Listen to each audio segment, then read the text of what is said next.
Oh, this is not my computer. I'm not going to steal it.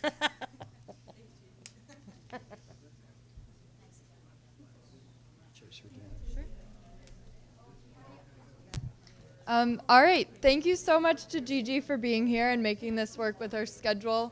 I do have a couple of wrap-up notes for the day before we all head out.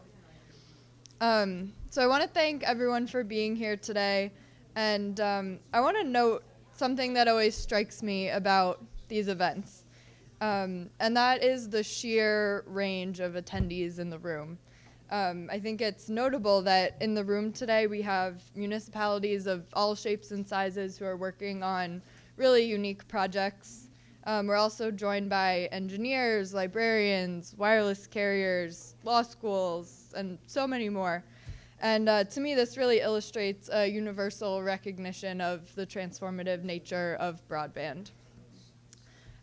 We heard a lot of things today. We started with the history of transportation infrastructure, and we talked about how broadband is the successor to that as today's universal utility.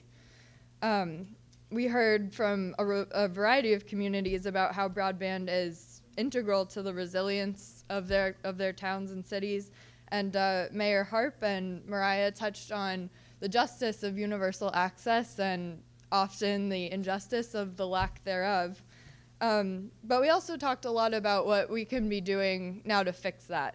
It's always a goal of Next Century Cities events, and it's what we do to create tools and resources and strategies for how we can close this divide. And while every community is different, and as Chris said, there's no one community broadband problem, there are a lot of things that everyone can work on, such as identifying community leadership, exploring and diversifying your funding options, and leveraging the assets that your community does have, or if you don't know what those are, taking the steps to figure that out. So I'd just like to mention again that Next Century Cities does have a lot of resources on our website about these things. Most recently, we have collated a lot of 5G and small cell resources, and we also have a guide specifically addressing the FCC's small cell order and how it pertains to communities. And we also have an exciting new resource coming soon in just a couple months, so keep an eye on our website for that.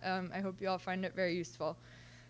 So with that, I would like to give a final thanks to all of our speakers and all of our attendees for being here and all of our partners for making this possible. I hope it was helpful, and I hope I see you all at a future event. So thank you.